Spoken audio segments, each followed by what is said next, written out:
Hi, this is Jim of Shiloh Hall, and I just want to do a quick explanation of who the sons of Zadok are. I don't mean to do an exhaustive study. That's not the intent of this video. I just want to provide a basic understanding of who the sons of Zadok are and who the Zadokite priesthood is in reference to things that have happened and things that are happening in the world today.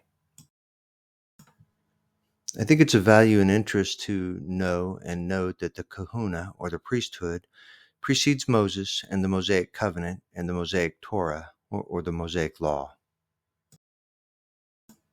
There's evidence in Genesis, in the book of 66, that Abraham had and understood, if not written, he certainly understood unwritten commands, laws, and Torah, and performed priestly duties in the book of Genesis.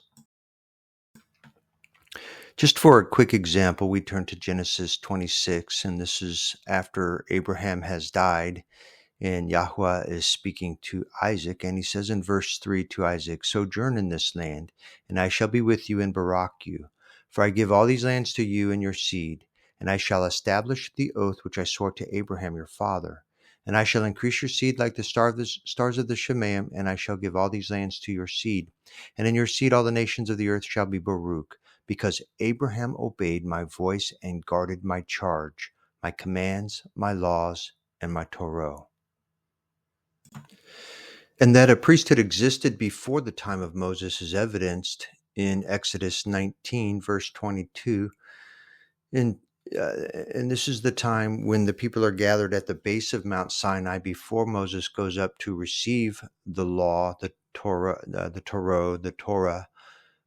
from Yahuwah to give to the people. And it reads like this in verse 22, "And let the Kohanim, which is the priest, who come near to Yahuwah, Kadash themselves too, lest Yahuwah break out against them." So clearly, there is a Kohanim, or a priesthood, that existed prior to any instruction from Moses once he comes down and begins to anoint Aaron and his sons and appoints the Levites to administer on behalf of Yahweh. And there is evidence that there is a priesthood outside of what became known as the Levitical priesthood, as evidenced in Genesis chapter 14, after Abraham defeats the four kings, beginning in verse 17. And it reads like this: "And after his return from the defeat of Kedorlaomer and the sovereigns who were with them, the sovereign of Sidom came out to meet him at the valley of Shawah, that is, the sovereign's valley. And Melchizedek, sovereign of Shalem, brought out bread and wine. Now he was the Kohen, or priest, of the Most High El. And he barak him and said, Baruch be Abram of the Most High El, possessor of the Shemaim and the earth." And it's the priesthood of Melchizedek and not the priesthood of Levi that Yahushua assumes in the heavens. But that would be a subject for another day and is not the topic of this video. But if we go outside of the controlled book of 66 and into the hidden writings, we learn a little more about the priesthood that existed prior to the time of Israel.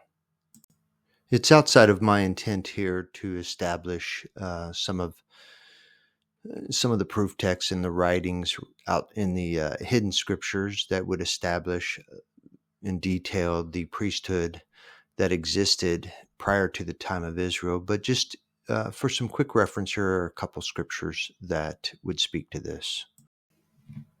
So I'm in Yobelem here, or Jubilees, and I'm just going to read chapter 32, or portions of chapter 32 through probably verse 9 here, because there are a couple things worth noting here. So let me just read. "And he stayed that night at Bethel, and Levi dreamed that they had ordained and made him the Kohen, or priest, of the Most High El, he and his sons forever. And he awoke from a sleep and barak Yahuwah." So Levi just had a dream that he's going to become the priest of the Most High El, which is the Most High, Yahuwah, he and his sons, so Levi and his sons forever. Verse 2, "And Jacob rose," and that's Jacob, rose early in the morning on the 14th of this month, and he gave a tithe of all that came with him, both of men and cattle, both of gold in every vessel and garment, and he even gave tithes of all. And in those days Rahel became pregnant with her son Benjamin, and Jacob counted his sons from him upwards, and Levi fell to the portion of Yahuwah, and his father clothed him in the garments of the kahuna and filled his hands. So kahuna is the priesthood. So clearly in the days of Jacob and Levi, the priesthood existed, and garments existed for the priesthood according to the writings in Jubilees. And on the 15th of this month, he brought to the altar 14 bulls from among the cattle, and 28 rams, and 49 sheep, and 7 lambs, and 21 young goats. Let me scroll up here. As a burnt offering on the altar of offering, well pleasing as a sweet fragrance before Elohim. This was his offering because of the vow which he had vowed that he would give a tenth with their grain offerings and their drink offerings.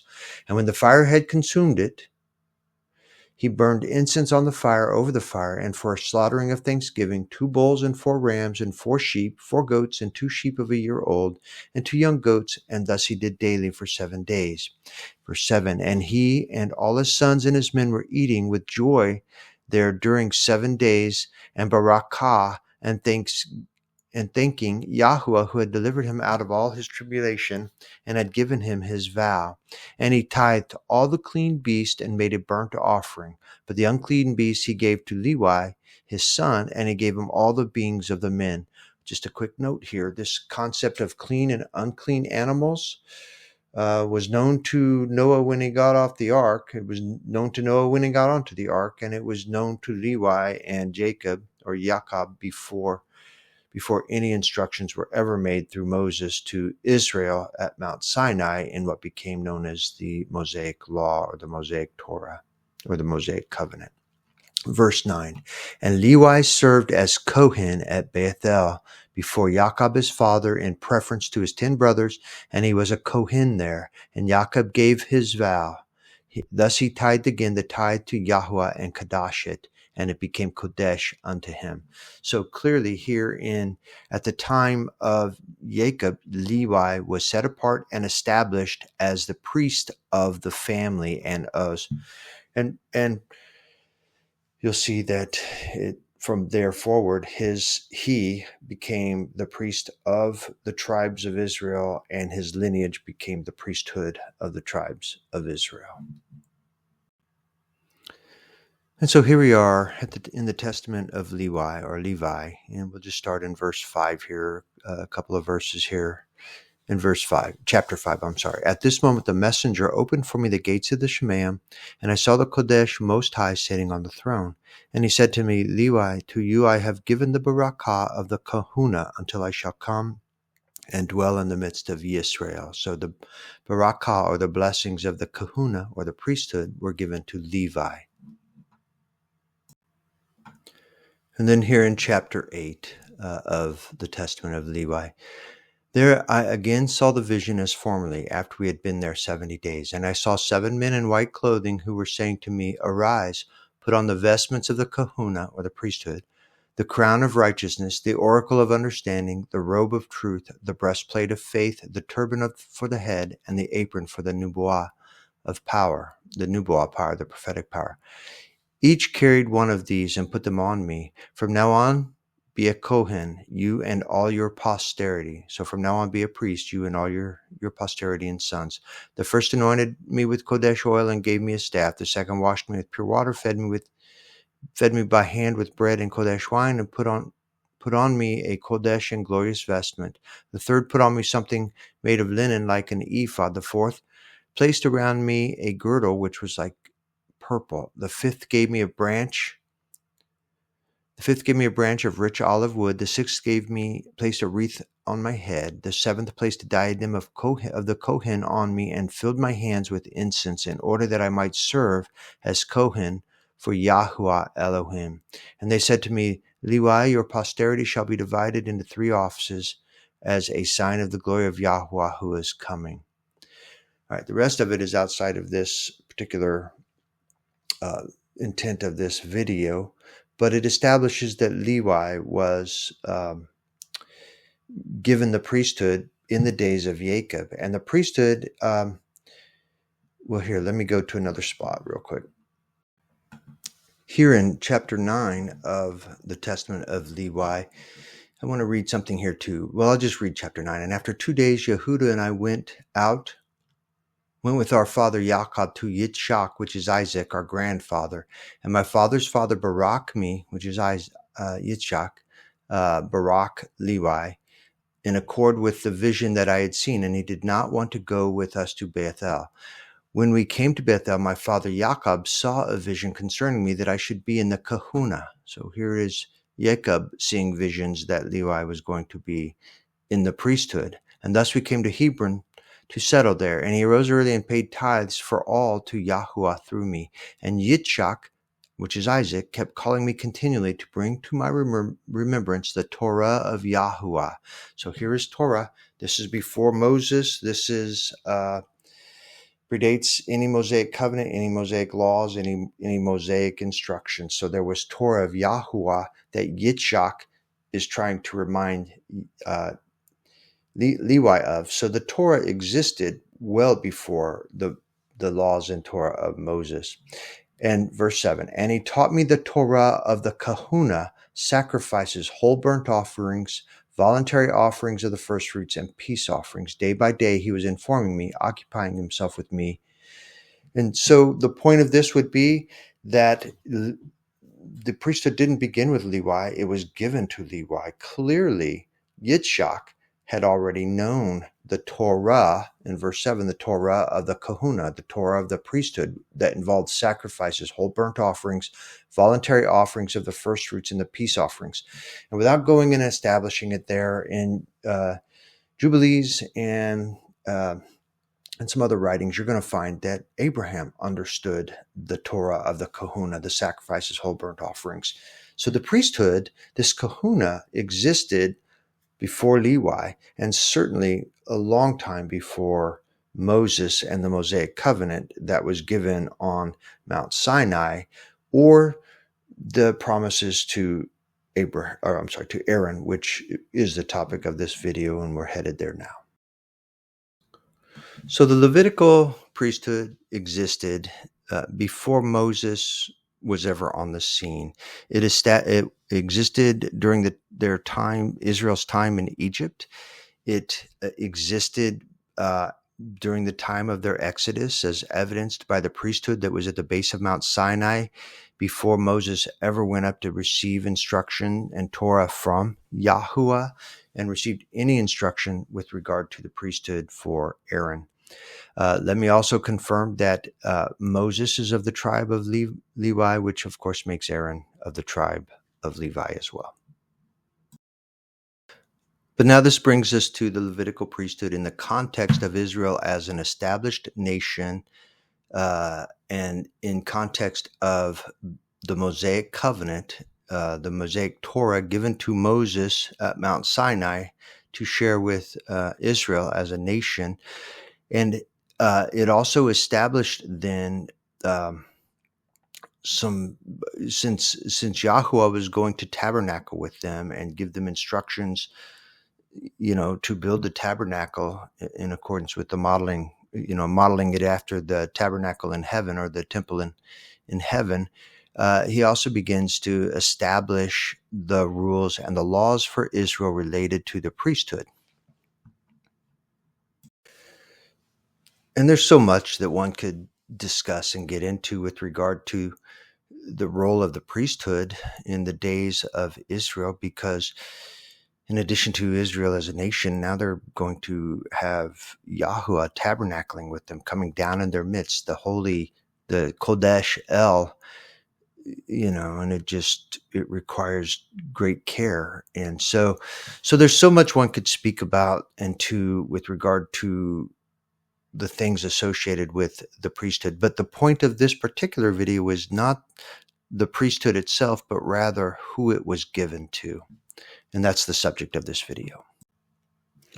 And just very simply, the priesthood was given to Moses' brother Aaron and his sons. And that's evidenced here. And we'll just start in Exodus 28. And it reads like this, starting in we'll just start in verse 41. But you need to know that Moses has been speaking of the clothing that would be for Aaron and his sons. Let's just start reading here in chapter 28, verse 41. And you shall put them on Aaron, your brother, and on his sons with him, and shall anoint them, and shall ordain them, and shall kadosh them, and they shall serve as Kohanim to me. And make linen trousers for them to cover their nakedness, reaching from the waist to the thighs. And they shall be on Aaron and his sons when they come into the tent of appointment, or when they come near the altar to attend the Kodesh place, so that they do not bear wickedness and die, a law forever to him and to his seed after him. Chapter 29. And this is the task you shall do to them, to kadosh them, to serve me as Kohanim. Take one young bull and 2 rams, perfect ones, and unleavened bread and unleavened cakes mixed with oil, and unleavened wafers anointed with oil. Make these of wheat flour, and you shall put them in one basket, and bring them in a basket along with the bull and 2 rams. And then you shall bring Aaron and his sons to the door of the tent of appointment, and wash them with water. And you shall take the garments, and you shall put on Aaron the long shirt, and the robe of the shoulder garment, and the shoulder garment, and the breastplate, and shall gird him with the embroidered band of the shoulder garment, and shall put the turban on his head, and shall put the Kodesh sign of dedication on the turban, and shall take the anointing oil and pour it on his head and anoint him. Then you shall bring his sons and put long shirts on them, and shall gird them with girdles, Aaron and his sons, and put turbans on them, and the Kohanim shall be theirs for an everlasting law. So you shall ordain Aaron and his sons.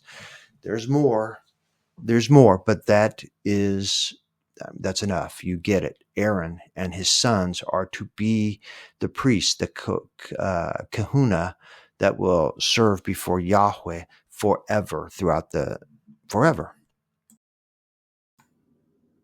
And Aaron had 4 sons, Nadab, Abihu, Eleazar, and Ithamar. Without going into much detail, Nadab and Abihu made presumptive moves with regard to, I believe it was some incense and some different things, but they made presumptive moves outside of the instructions they were given, and were killed in their priestly duties. So Nadab and Abihu were removed as the sons of Aaron, and what we had left was Eleazar and Ithamar.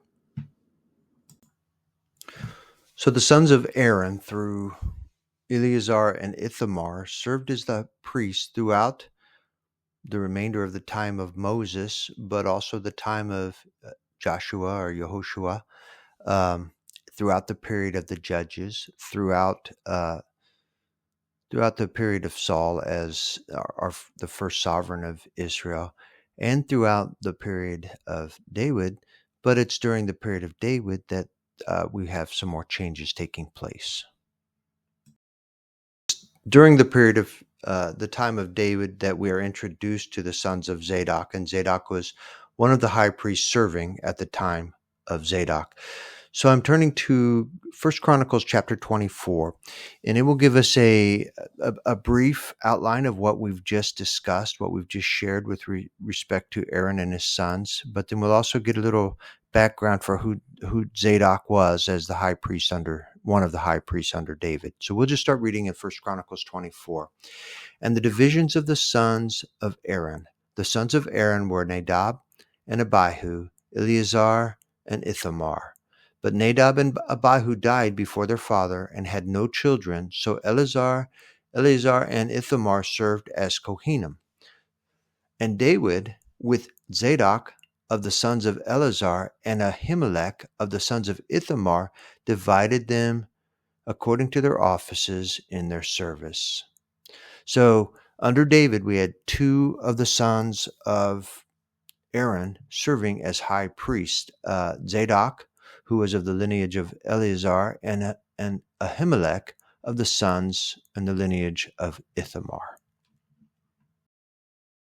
And there were more leaders found of the sons of Eleazar than of the sons of Ithamar. So they divided the sons of Eleazar into 16 heads of their fathers' houses, and the sons of Ithamar into 8 heads of their fathers' houses. And they were divided by lot, one group as another, for there were officials of the Kodesh place and officials of Elohim from the sons of Eleazar and from the sons of Ithamar. And so without looking it up and going into detail, under David, there was organization. They provided some organization as the nation had grown. They'd provided some organization for the entire Levitical priesthood, and certainly the high priest and how they would serve. And Zadok and Ahimelech shared in the roles of defining and dividing and setting up and organizing. So under David, at this time, there was shared priesthood. And without going there and reading, it would be too much to read. But if you were to read Second Samuel, you would see, well, maybe even First Samuel, but certainly Second Samuel, you would see that Zadok and his sons were prominent throughout most of the time of David, and you'll see him interspersed throughout the adventures and the time of David's reign, when with regard to the moving of the ark and just so many things that happened. And when Absalom, the son of David, the first son of David who rebelled against David, both Zadok and the priest from Ithamar's lineage supported David against Absalom and remained then faithful to the reign of David. But there was a second revolution or second revolt by one of David's son, and that's documented here in at the end of 2 Samuel and the beginning of 1 Kings. So here in 1 Kings, we read of the rebellion of Adoniah in chapter 1, verse 5. Here I'll just read it. And Adoniah, son of Haggith, exalted himself, saying, I reign. And he prepared for himself a chariot and horsemen and 50 men to run before him. Now his father had not worried him at any time by saying, Why have you done so? He was also very good looking, and he was born after Absalom. And so here's what's key, though, in verse 7 with regard to this story and the sons of Zadok. Because Adoniah, when he rebelled, in verse 7, he talked with Joab, son of Zeruiah, and with Abiathar the Kohen, who had succeeded Ahimelech, and they supported Adoniah. So Abiathar of the line of Ithamar rebelled against the line of David and supported the rebellion of Adoniah.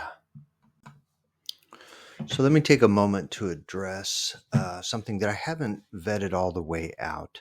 When I go to 1 Chronicles 24, it appears to be that Zadok is serving with Ahimelech at the time. Zadok of Eleazar and Ahimelech of Ithamar, the lineages of Aaron.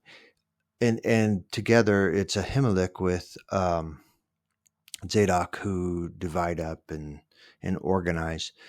But as I read in 1st and 2nd Samuel, I think I'm just not sure exactly how it plays out. Ahimelech is the priest who serves up some bread to David and then is killed by Saul in 1 Samuel. And then Abiathar, who is the son of Ahimelech, is the one that runs to David. And then throughout 2 Samuel, it appears that it's Abiathar of the line of Ithamar who is serving as high priest with Zadok of Eleazar's line. So I'm not quite sure what to do with the differentiations, where they're using Ahimelech in 1 Chronicles 24 and then Abiathar in 2 Samuel and First Kings and even First Samuel. If I had to choose, I would say that it appears that Abiathar is the son of Ahimelech, and that it is not Ahimelech who is working with Zadok to organize the priests and the Levites. It's Abiathar of that lineage who is working with Zadok. But it's clear that it's Abiathar who is the Kohen that was involved in that rebellion with the Adoniah, and that's chronicled in the early chapters of First Kings. So First Kings chapters 1 and 2 chronicles the exchange of power, the changeover of power from David to Shilomah or Solomon, but it ran into that hiccup first where Adoniah, another son of David, attempted to usurp the will of David and revolt and take over the reign instead of Shilomah or Solomon, and Abiathar had joined him along with some others. So while it's a fascinating story, however, the purpose of this video is to chronicle what's taken place with the priesthood here. And when we go to 1 Kings chapter 2, verse 27, of course, Shilomah is telling Abiathar after the revolt's been put down and Abiathar is being called in. I mean, he's telling him he's, needs to die. And ultimately he does kill Abiathar.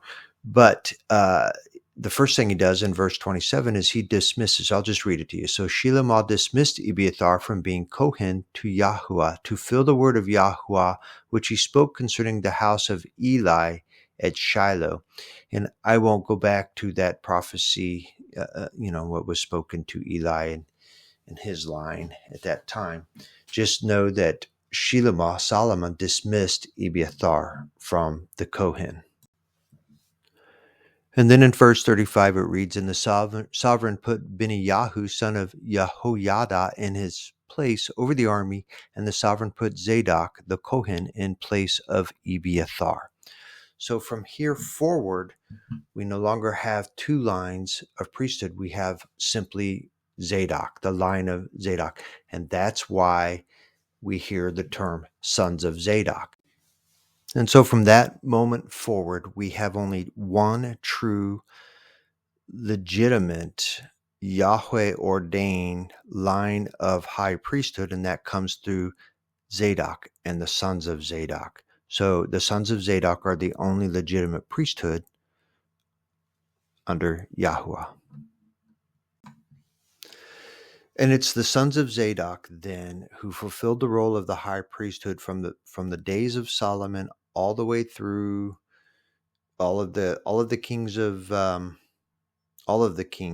of Yehuda, the southern kingdom.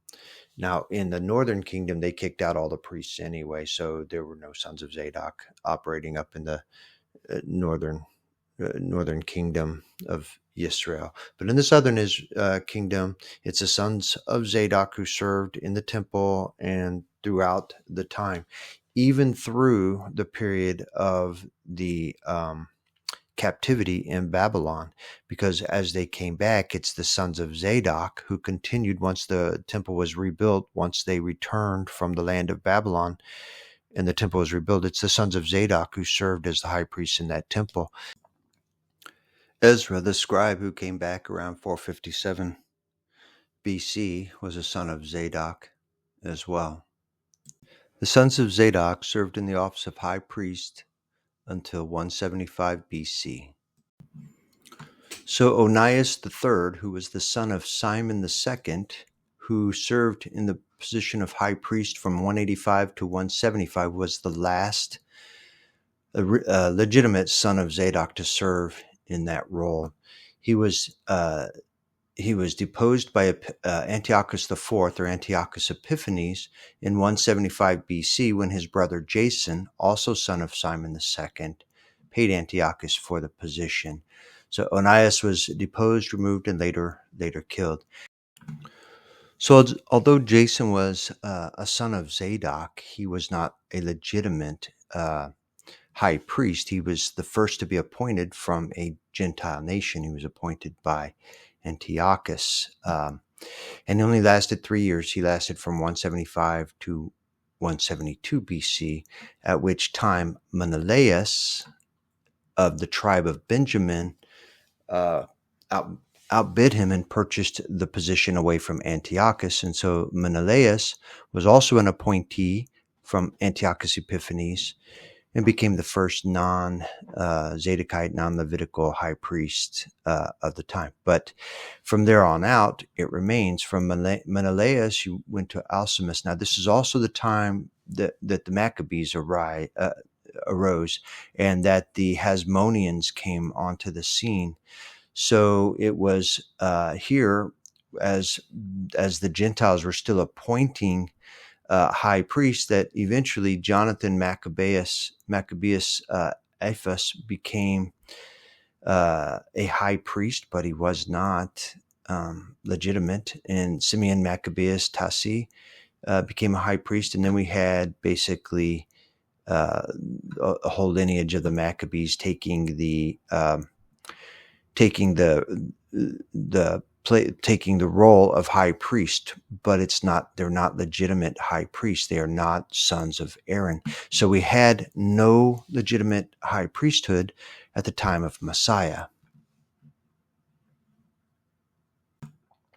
So this is a brief recap of the history of the priesthood through the, basically from even before Abraham, through Levi, through Moses, through Aaron, through the sons of Aaron, through Zadok, and then the sons of Zadok, all the way to and through the time of the captivity, and to and through the time of the Greek Empire and the removal of the sons of Zadok from the role of high priest in 175 BC, which was the end of the legitimate priesthood in Israel. But why am I talking about the sons of Zadok, and why do they matter? Well, prophetically they matter because when the promised land comes down, the New Jerusalem, with its temple, it is the sons of Zadok who will be serving as the Levites and the priests of the temple that is coming back. And here in chapter 44 of Ezekiel, in the midst of his descriptions of New Jerusalem and the temple, in chapter 44, verse 15, it reads, "But the Kohanim, the Levites, the sons of Zadok, who guarded the duty of my mikdash when the children of Israel went astray from me, they shall draw near to serve me, and shall stand before me to bring me the fat and the blood, declares Adon Yahuwah." So they will be coming back on the scene in the millennial period. But they also matter historically, and they matter with respect to our understanding of scriptures, and they matter with respect to the Hebrew calendar, or the calendar of Yahuwah. So where did they go, and what became of them?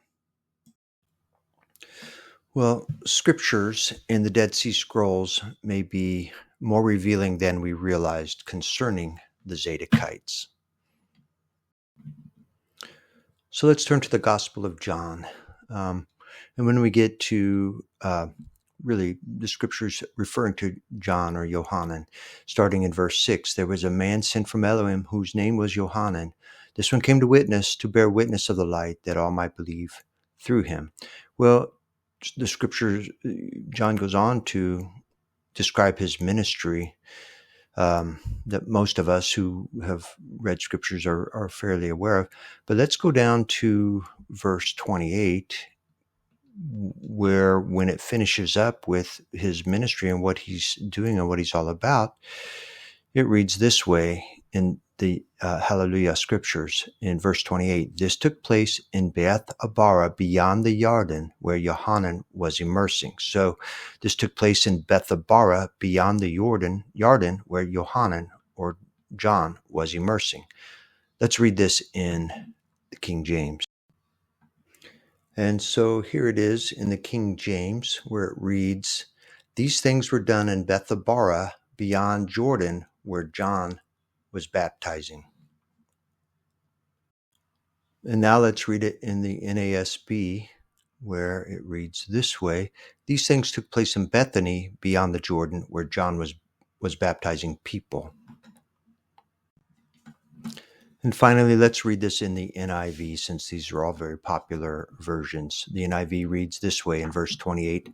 This all happened at Bethany on the other side of the Jordan where John was baptizing. So why do the King James Version and the Hallelujah scriptures differ in the name of this area from modern translations? Well, first, let me just go to Bible Hub, and let's just do a little bit of a word study on Bethabara, which is what we find in the King James Version, and Beethabara, which is just, it's basically the same word. And let's just read what it says in Smith's Bible Dictionary. It's Bethabara is the house of the ford, a place beyond Jordan, in which, according to the received text of the New Testament, John was baptizing.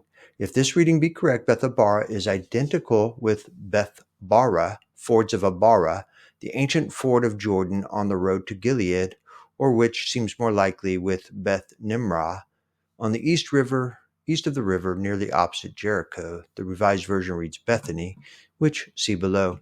Easton's Bible Dictionary, house of the ford, a place on the east bank of the Jordan where John was baptizing. It may be identical with Bethbara, the ancient ford of Jordan, of which the men of Ephraim took possession in Judges 7:24. The Revised Version reads Bethany beyond Jordan. It was the great ford and still bears the name of the ford, Mekhadhet Habara, the ford of crossing over, about 25 miles from Nazareth. See Bethbara. Now, please bear with me on this one because it's a little bit of a long read, but I just think establishing Bethabara versus Bethany is a bit important in this discussion. So let me go ahead and read this International Standard Bible Encyclopedia description of Bethabara. And I'll just read it to you. Bethabara, house of the ford, according to the King James Version, following the Textus Receptus of the New Testament, the place where John baptized in John 1:28. The Revised Version, British and American, with Tischendorf, Westcott, and Hort, the New Testament in Greek following Codex Sinaiticus, Codex Vaticanus, Codex Alexandrinus, Codex Ephraemi, reads Bethany. It is distinguished from the Bethany of Lazarus and his sisters as being beyond the Jordan. The reading Bethabara became current owing to the advocacy of Oregon. Various suggestions have been made to explain the readings. G.A. Smith, HGHL, suggests that Bethany, or house of the ship, and Bethabara, house of the ford, are names for the same place. Bethabara has been identified with Bethbara, which, however, was probably not on the Jordan, but among the streams flowing into it, according to Judges 7:24. It is interesting to note that the lexicon reads Bethbara for Masoretic text. Beth Abara, one of the cities of Benjamin. If this be correct, this site is in Judea. Another solution is sought in the idea of corruption of the original name of into Bethany and Bethabara, and having the consonants N, B, and R after Beth. So that's enough. So there could be a number of reasons why we have Bethabara in some versions and some in Bethany in others. It could be the Greek text from which the translators worked from. Could be. But let's take these concepts to some maps here. So I have this map up of Israel in the time of Jesus.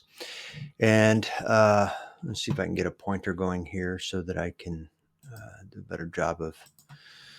Okay, so here is the Dead Sea. Here is Judea. Here is Jerusalem. Here is the Jordan River going up north, headed towards the Sea of Galilee up here. And so this is where this would be considered the wilderness of Judea. in this area here. And this would be considered the Jordan Valley. So here we have in this map, and I'll just show you before I show you another picture here. Here would be Qumran, what we call Qumran today. This is where the Dead Sea Scrolls were located. Here would be Bethany, where we had Lazarus and Mary and Martha. And here is a possible Bethany that might have existed around the area of what would have been Bethabara. Maybe this is the explanation of Bethabara, according to the NIV, NASB, and some of these modern translations that are trying to come up with Bethany, or using Bethany instead of Bethabara as the location of where John was baptizing. And so now let me show you another picture here. This is a similar map. You'll get the idea here. Here is the Dead Sea right here. In fact, you can see, I don't know if you can see, but I can see that there's Qumran written right here. And then here in red, they're showing they've highlighted the Jordan River. And then in green here, they're highlighting what would be known as the Jordan Valley. So you had the Jordan River, and then you had the Jordan Valley through which it travels. And so this is when you get that John was doing this in Bethabara beyond the Jordan. So it would be beyond this valley in this area. Or possibly if it was Bethany, it'd be over here, but we're going to have evidence that it would be in this area. Some evidence it's going to be over in this area here. So again, here is Qumran, here's the Dead Sea, here's the Jordan River flowing north, and here is in green the Jordan Valley. Okay, and so here's a similar map with some different emphasis here. You can see what they're emphasizing here is Yahushua's hometown in Galilee, or home area up here in Galilee. Then he's circling again the Jordan River and the Jordan Valley. So the Jordan River is flowing down through this red circle here. And then in the red oval circle, this would be the Jordan Valley. And then they've highlighted or circled here Qumran, the area of Qumran here on the northwest bank of the Dead Sea here. And then the final thing, and the reason I'm showing this picture to you, is he's got circled here to the west of the Dead Sea. This all is considered the wilderness of Judea. So for context, when John the Baptist went out, this is where he went to. He went into the wilderness of Judea. So he went and he lived in these areas of Judea.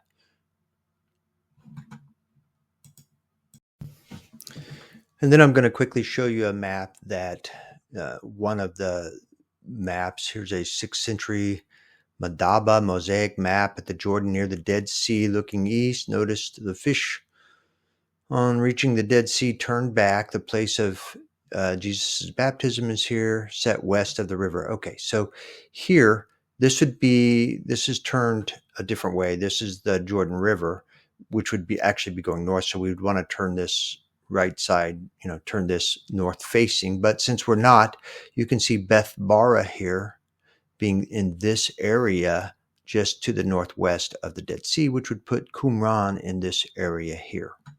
Let me show you one more.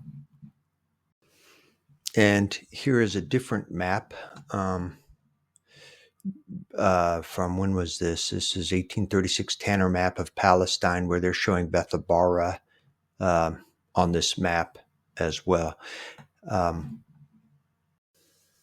And just as a heads up, I'm going to show you, I'm getting a lot of this information from some work done by the God Culture. In this particular one that I think, while I don't necessarily embrace I neither embrace nor disembrace. I don't know what to do with some of what the God Culture shares. But I'm investigating. I have been investigating it, but I value this video highly because of the type of information that they are providing with regard to the history of that area at the time, and just the various maps, and just the research and the work that they did. So I'm going to show you quickly. I hope to put a link to this in my description on the YouTube channel, on my YouTube channel with this video, but just in case I fail or it gets lost, this is called the Bible of John the Baptist Found, the Dead Sea Scrolls, proof it was John and not the Essenes in Qumran by the God culture. And now here, let me just visit a little bit of the background and history of John the Baptist. I've gone to Luke, the Gospel of Luke, chapter 1. And verse 5, there was in the days of Herodes, the sovereign of Yehuda, a certain Kohen named Zechariah of the division of Abiah. So he is one of the Levitical priests of the divisions of Abiah, and his wife was one of the daughters of Aaron, and her name was Elisheba. So as the wife of one of the daughters of Aaron, she potentially was a daughter of Zadok, which makes John the Baptist a son of Zadok, but it certainly makes him in the lineage of Aaron and potentially one of the sons of Zadok, if not affirmatively one of the sons of Zadok. And here in the last verse of Luke 1, after the birth of John, it reads in verse 80, and the child grew and became strong in spirit and was in the deserts until the day of showing himself openly to Yisrael. Matthew tells us in chapter 3, verse 1, and in those days Yohanan the Immerser came proclaiming in the wilderness of Yehuda. And Mark also tells us in verse 4 that Yohanan came immersing in the wilderness and proclaiming an immersion of repentance for the forgiveness of sin. So he came immersing in the wilderness as well. And he's going to reference here that he is one of the voice of one crying in the wilderness. I'm going to go to John to show that it'll be a little clearer. So I'll be right back. And then in John chapter 1, verse 23, he says, I am the voice of one crying in the wilderness, make straight the way of Yahuwah, as Nabi Yashiyahu said. So he is the voice of one crying in the wilderness. So we have many references of John in the wilderness and reference to him being in the wilderness of Judea. And so again, that wilderness would be this area of Israel. And here's Qumran up in the northwest corner of the Dead Sea, and here's the wilderness to the west of the Dead Sea. So let me show you one more thing here. I have pulled up my search engine and typed in baptismal at Qumran and went to the image section, and I've received all of these pictures. Let me just hover over this picture, and here's my description. Huntsman in the Holy Land, Holy Land Day 4, Masada, Qumran, the baptismal site, and floating in. Here we have, what does it say? Nephite baptism. Jesus' baptism, my baptism. Where did baptisms come from? Matthew 3:6, seeking the kingdom. So what we have is this compound in the Qumran area, which is in this area of Israel, in the northwest corner of the Dead Sea, and to the north of the wilderness of Judea, to the west of the Dead Sea here. So I give you that background so that I can share with you this narrative, which it does not originate with me. I've gotten it from others and from differing sources, but it's what I've pieced together, and I'm not sure there's overwhelming proof of all of this, but I find it very compelling, and so that's what I'd like to share with you. So here I've got the map up once again. So this is the time of Yahushua, but it's not too unsimilar to the time that would have existed in the days of the Maccabees and in the days of Greece, when Antiochus Epiphanes IV was here, or Antiochus Epiphanes was on the scene.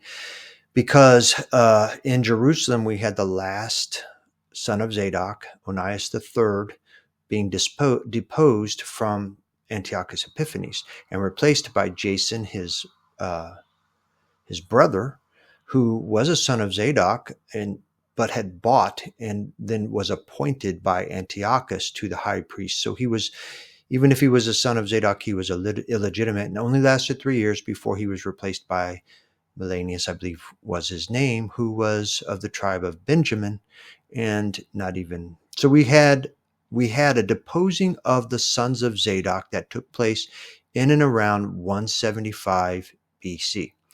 And so when they were removed from the priesthood and were replaced by an illegitimate priesthood, where did they go and what did they take? They were not allowed to take the utensils, but they were allowed to take books of the library. They had their books and their writings, which would be the scriptures of the day. And they, not staying because they had no position here in Jerusalem now, where did they go? So one of the areas that it is believed that they went is they came over to this Qumran area, which would have been Bethabara at the time. We see Bethabara up in this area, but this whole region here, the compound would be here or about here. And so the narrative would be that they came over here to this area, Bethabara, and set up shop. They built a compound where they built baptismals. And then think back to the description of John's ministry, where he had, after, while growing up in the Spirit, he then went into the wilderness, which would be this region of the west side of the Dead Sea, which would include the northwest side here of Qumran, where he was preaching a baptism of repentance, and there happens to be a compound of baptismals in that area. And John the Baptist was a son of Aaron, which probably made him a son of Zadok as well. And so if this was a compound of Zadokite priests, he would fit right at home here. He would be a part of it. In fact, when you get to the writings that are found in the scrolls that are found in the Dead Sea caves in the Qumran area, there's an awful lot of those writings that are potentially ascribed to John the Baptist. And then when you consider that Yahushua did not come to Jerusalem to be anointed for his ministry, he came to John wherever he was in this area, where John was baptizing beyond the Jordan, beyond the valley here, which this qualifies for because he would have been potentially baptizing in this compound beyond the Jordan Valley, beyond the Jordan River and the Jordan Valley in this Qumran area. And that's where Yahushua came to receive his anointing and his baptism. So he did not go to the illegitimate priests in Jerusalem. He came to the priest John the Baptist specifically beyond the Jordan in Bethabara, where he received his baptism. And so this is a good time to discuss what were found in these caves in the Dead Sea caves in the Qumran area. What were found in those caves? There's a long and a prevailing hypothesis that these are Essene writings, but it's pretty clear that they cannot be Essene writings. So let me introduce you quickly to, actually many of you will already know her, but if you're not familiar with Rachel Elior, then let me introduce you to her. She is a scholar, a Hebrew scholar, and she has spent a lot of time discussing these Dead Sea Scrolls. And I've got it up here on the screen so that you can see. The title of this is Who Wrote the Dead Sea Scrolls and Why Were They Forgotten? A lecture by Rachel Elior. And this particular YouTube channel is the University of Chicago, but you could find Rachel in other channels. And this lecture that she gave is in many places. You could find it, but it's a fascinating lecture. And in this lecture, she will lay out what those Dead Sea Scrolls were. And I will just summarize. They appear to be written by sons of Zadok. I suggest that you watch this video and then you can see what she has to say. She'll talk about the battle between the sons of light and the sons of dark and who those represent. She'll give you some of the history that took place during the times of the Maccabees and the Hasmoneans and who the Hasmoneans and the Herodians and the various people are. If you want to know who the players are and what the Dead Sea Scrolls were, then you should listen to this lecture and if you're like me, you'll listen to it 3 or 4 times because there's just so much there that if you're interested in the topic, it's a go-to place. And as of the time of this writing, I have created a playlist called Dead Sea Scrolls and Era, where I did put her video here. You could see it, and she's got some other things here in this playlist that I put out on my channel. If you're interested, you can go there, and I will also try to put a link to this particular video, which is really not something to watch so much as it's something to listen to. But I'll put a link in the description here as well. Additionally, and just quickly, I placed that video from the God culture just because I find it so chock full of information. Again, I have no desire to become embroiled in any controversy of anything he's got to share, but the information that he provides, the research that he provides in this video is, I think, very valuable. So I've put this in that playlist as well, and I intend to put a link to this video in the description of this video as well.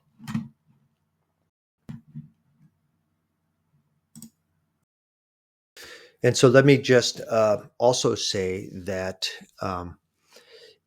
when you listen to Rachel describe what is enclosed or included in those caves, you do not get any of the Gnostic writings. You don't get any what could be considered Essene writings. What you get are scriptures that appear to be protected by the priesthood, protected by the sons of Zadok, the scriptures that were taken from the temple libraries and brought to their compound in their area and then protected and hidden away for times like these.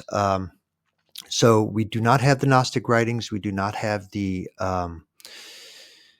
we don't have Essene writings. What we have are all of the old, what would be considered Old Covenant or the old writings are there except for Esther. And then you've got a lot of what would be writings that took place between what would have probably been the deposing of Onias and the deposing of the sons of Zadok, writings that took place between that time in 175 BC and right up to the time maybe as late as 70 AD, where they were adding writings because they continued to write. They didn't claim that all of their writings are scriptures. There's an awful lot in there that is just writings.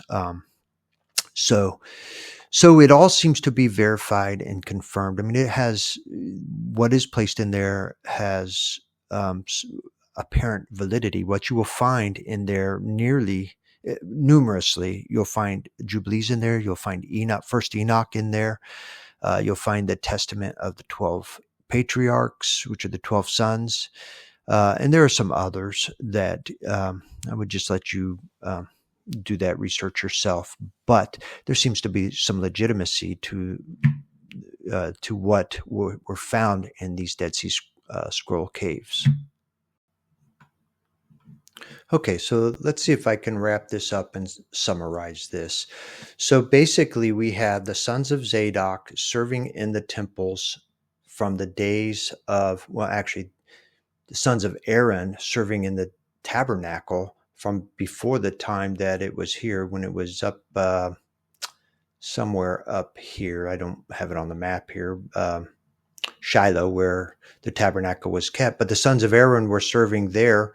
And when David brought the tabernacle down to Jerusalem, and then Solomon or Shelemah built the temple, the first temple, then the sons of Zadok were the priests who were administering. They were administering Torah. They were administering the calendar and times. They were administering the priestly duties. And the anointings and just all the things that go along with the priesthood. And they continued to do that right up through the captivity from Babylon, where many of them were carried off. But when they came back and rebuilt the temple the second time, after it had been destroyed, and began to rebuild it, well, it's the sons of Zadok who again served here. A little bit later, around 457 BC, when Ezra came back over to Jerusalem, who was a son of Zadok, they were still serving in the temple at that point in time. Now we have to go to the writings of the books of Maccabees, which, by the way, I don't believe they're in the Qumran caves, because really, while the Maccabees were heroes of the area, well, here, I'll just quickly tell you. So you had, I'm not sure of the exact dates, but you had Greece come over and, at the time of Ezra, you had Persia over here to the east and north, who was controlling the Holy Land, or the Promised Land areas. But they were ultimately conquered by Greece coming from the west. And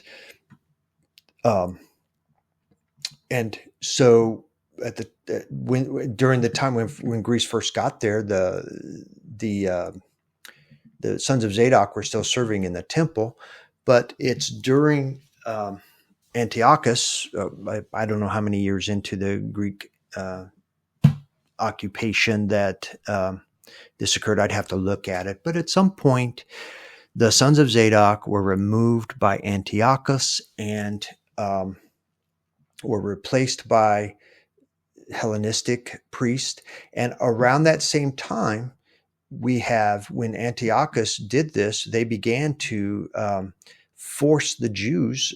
I mean, you could read some of the descriptions of it in the Maccabees. They began to force the Jews to, Antiochus did some terrible things in the temple, and just, you'd have to read the Maccabees to see what all he did in that temple. But he also forced the people to begin embracing their Hellenistic ways, the ways of the Gentiles, and forsake. It became against the law for them to observe their own laws, their own Torah, etc. So out of that came the revolt of the Maccabees, starting with Judas's father, and then Judas took over. And then when Judas was killed, you had Jonathan and then Simeon, and so. But out of that, by the time the Maccabees come onto the scene, the legitimate priesthood, the sons of Zadok, have already been deposed, and we have an illegitimate priesthood in place here. So the Maccabees come in, and over a period of time, free up the land. I mean, they have success, and they succeed against Antiochus and the Greeks for a long period of time. And you'd have to read the Maccabees. There's a whole lot of history there. But what we have set up here is once there begins to be peace in the land, and the Greeks begin to lose to the Romans, and the Romans start coming in, well, the Maccabees are in power now. The Hasmoneans are in power. And by the time the Romans come on the scene, the Maccabees have been now appointed to the role of high priest, which is just all illegitimate. So really what we have during this period of time between the Maccabees, between 175 BC, when Onias was deposed, and the sons of Zadok, I'm going to say, come over here to Qumran. Well, there becomes this disagreement, this whole embattlement between the illegitimate priests, and who, by the way, were trying to initiate and install the lunar calendars instead of the solar calendars. And quite frankly, the Zadokites were charged with keeping the calendar. So in some of the documents of the Dead Sea Scrolls are the calendars, and that is another topic altogether. But they were charged with keeping the calendars, which was part of the whole problem. Antiochus wanted to change the calendars, which, the Zadokites knew that if they did that, they were going to completely lose their ability to keep the Moedim. So what we have is this period of time from 175 on up to really even the time of John the Baptist, where we have the illegitimate priesthood and the sons of Zadok, who would be the legitimate priesthood, here operating out of Qumran.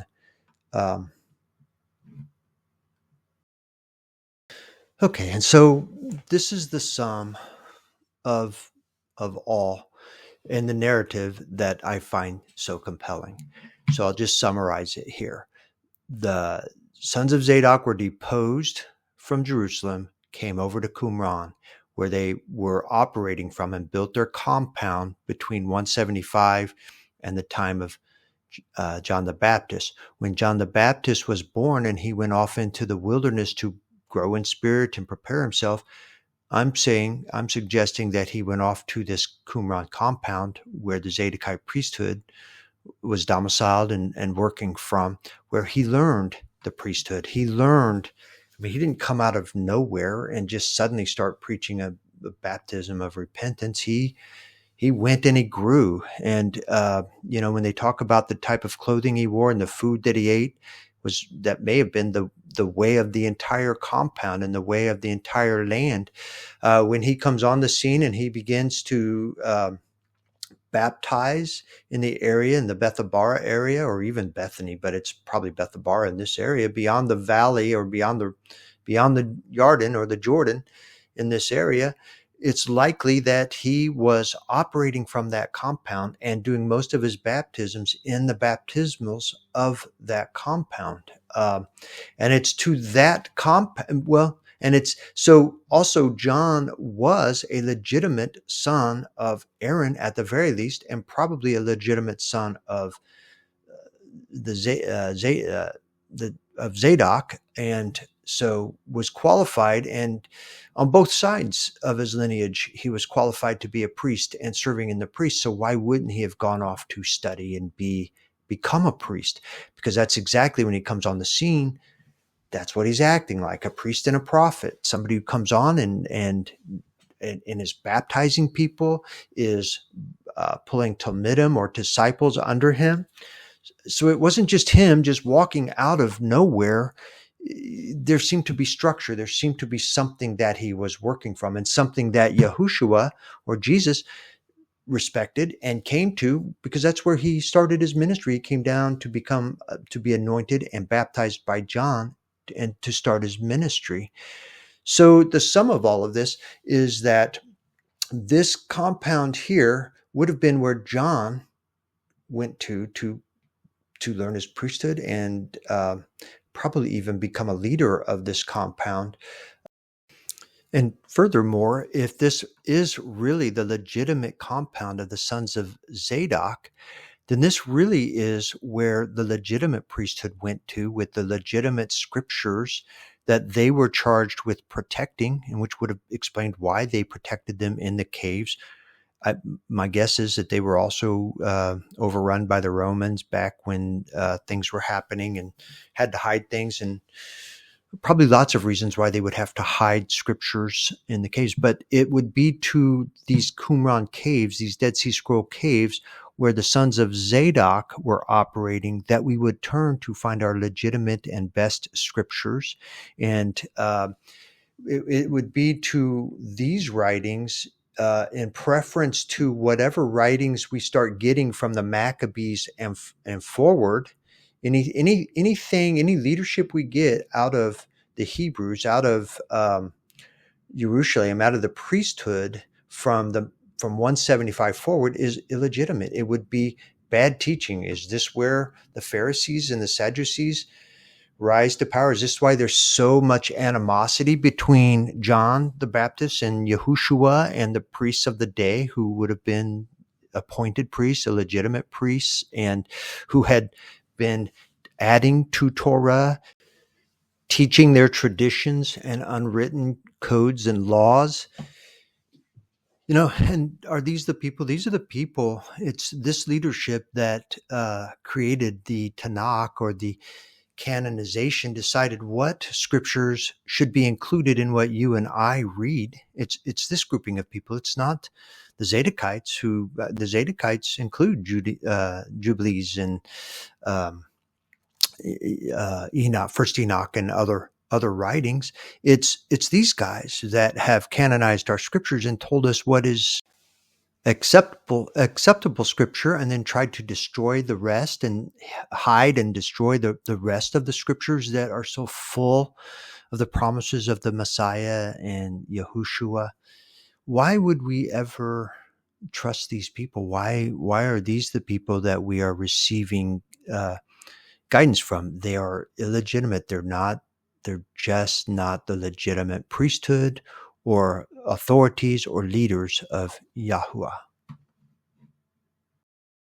So in closing, I would just like to offer that I think it likely that John the Baptist was a Zadokite priest, and I think it likely that the Qumran caves or the Dead Sea caves and the Dead Sea writings are the actual writings of the Zadokite priesthood, the protected writings, and that what we find in there are probably the legitimate scriptures that they were working from, which would mean that they are the scriptures that Messiah was working from, that Paul was working from, and they're the scriptures that we all should be working from, and that while the church and the Pharisees and these groups have all taught us to be fearful of, and we should be circumspect with regard to any additional writing, of course, but to be fearful and to not find out what's written in Jubilees and First Enoch and